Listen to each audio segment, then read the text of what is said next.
Hello student, this is नूतन चौहान। आज इस video में क्या करने वाले हैं, क्लास 9th का हिस्ट्री का चैप्टर फ्रेंच रेवोल्यूशन।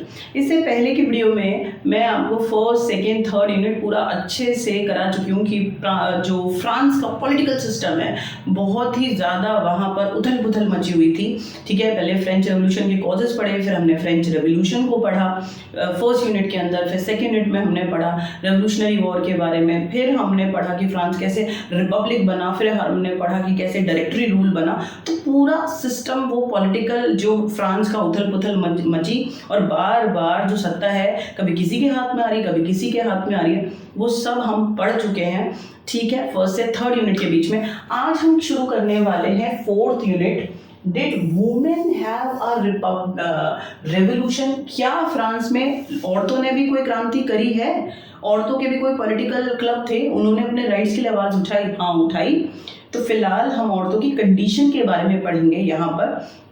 ठीक है, इससे पहले यूनिट में सारा पॉलिटिकल सिस्टम हमने पढ़ा है फ्रांस के बारे में कि फ्रांस का पॉलिटिकल सिस्टम कैसे था, तीनों स्टेट की क्या कंडीशन है, किसको प्रिविलेज है, किसको प्रिविलेज नहीं है, एक्टिव सिटीजन क्या होता है, पैसिव क्या होता है। तो बहुत छोटे छोटे वीडियो में मैंने आपको पूरे चैप्टर को डिस्क्राइब कर दिया है, वो आप वहाँ पर समझ लो।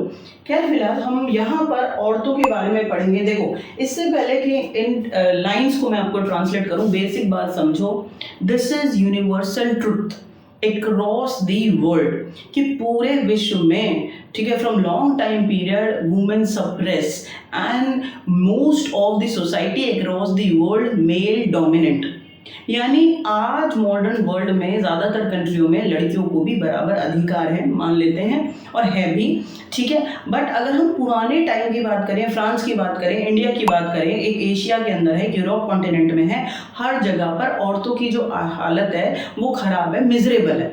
बात समझ में आ गई? आपको माइंड सेट करना है जब आपसे ये पूछा जाए कि what was the condition of France movement during the 19th century, ठीक है, 18th सेंचुरी, तो आपको बताना है खराब है। बात खत्म। बेस समझो कि औरतों की कंडीशन खराब है। कैसे खराब है? जब औरतों को कोई पॉलिटिकल राइट नहीं मिलेगा, कोई एजुकेशन राइट नहीं मिलेगा, ठीक है, उनके पेरेंट्स उनकी शादी अपनी मर्जी से करेंगे, वो अपने हस्बैंड या जो पेरेंट्स हैं उनके कंट्रोल में रहेंगी, ठीक है, उनको स्कूल जाने का कोई राइट नहीं है और वो छोटा मोटा काम करती है अपना घर चलाने के लिए।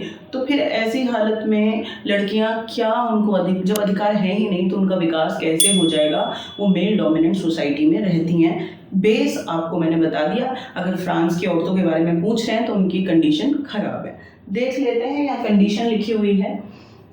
Condition of women of France, most women of the third estate had to hard work for living. यानी जो औरतें हैं फ्रांस की थर्ड एस्टेट की, फर्स्ट और सेकंड एस्टेट की औरतें चलो अधिकार नहीं है, लेकिन वो पैसे वालों के पास तो हैं, राजाओं के पास हैं, मिनिस्टर्स के पास हैं, ऑटोक्रेटिक्स के पास हैं, क्लर्की हैं, तो एटलीस्ट पैसा तो है, सर्वाइव तो अच्छे से कर रही हैं। लेकिन जो थर्ड स्टेट की पीजेंट्स, वर्कर की जो औरतें हैं वो बहुत संघर्ष कर रही हैं जीने के लिए। ठीक है, देखो जरा, they worked as a laundresses, sold flower, fruit, vegetable in the market. अब पढ़ी लिखी तो है नहीं, स्कूलिंग हुई नहीं है, लेकिन जीने के लिए, अपना घर चलाने के लिए वो कपड़े धो रही हैं, वो फ्रूट बेच रही हैं, वो वेजिटेबल बेच रही हैं मार्केट के अंदर।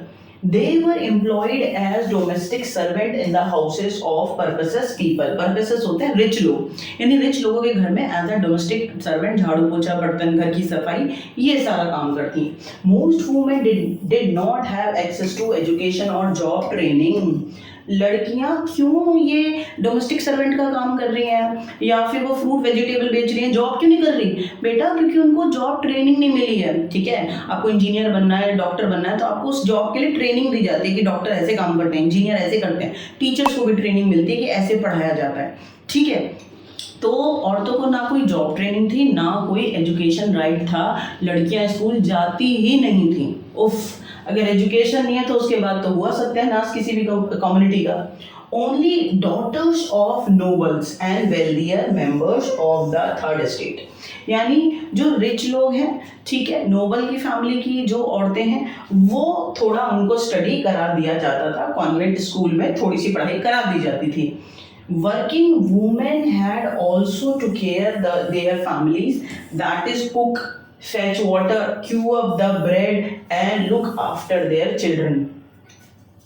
घर चलाने के लिए पैसे चाहिए तो वो कपड़े धो रही हैं, वो वेजिटेबल और फ्रूट्स को बेच रही हैं मार्केट में, एज अ डोमेस्टिक सर्वेंट दूसरों के घर में काम कर रहे हैं। सोचो इतना काम तो वो बाहर कर रही हैं, प्लस अपने घर को संभाल रहे हैं, take care their children, fetch water, ठीक है, कुएं से पानी भी खींच के ला रही हैं, and stand in long queues for bread, अगर रोटी खरीदनी है, बाजार जाना है तो लंबी लाइनों में खड़ी हुई हैं। आया समझ में क्या कहना चाहती हूँ, ठीक है। Cook food for their children, for their family member, take care their family, take care their children, अपने बच्चों को संभाल रही हैं, घर को संभाल रही हैं, कुओं से पानी ला रही हैं, ब्रेड के लिए खरीदने के लिए लंबी लाइनों में खड़ी हो रही हैं।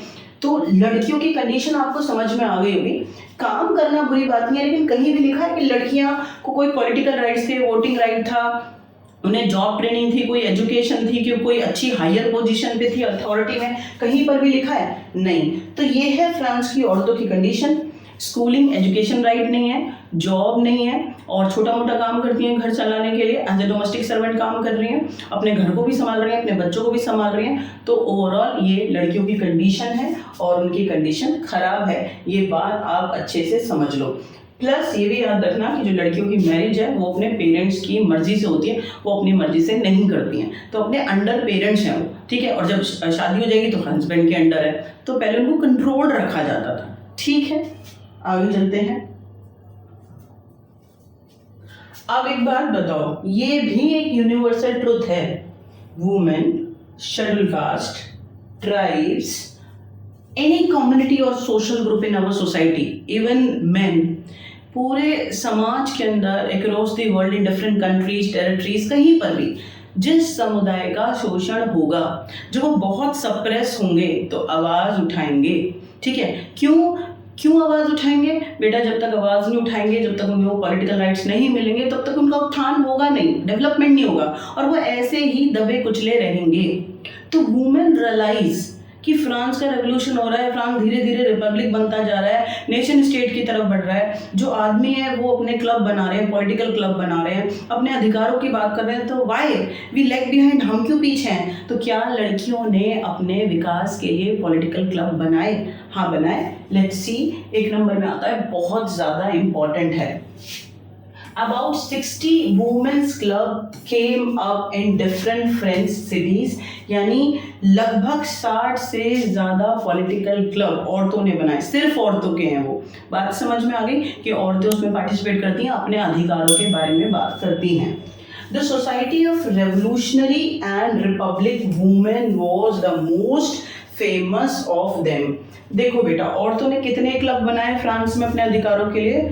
तो आपको बताना है 60 क्लब बनाए, ठीक है। और जैसे आदमियों ने बहुत सारे पॉलिटिकल क्लब बनाए थे, और उनमें से सबसे इंपॉर्टेंट था जैकोबिन क्लब, सबसे ज़्यादा पॉपुलर हुआ जैकोबिन क्लब, ठीक है। मैक्सिमिलियन रॉबिस्पेयर उसके नेता थे। बस उसी तरीके से औरतों ने जो क्लब बनाए, उनमें सबसे ज़्यादा जो इम्पोर्टेंट क्लब है the society of revolutionary and Republic women, ये औरतों का सबसे फेमस क्लब है, एक नंबर में आता है the society of revolutionary and Republican women, the society of revolutionary and Republic women.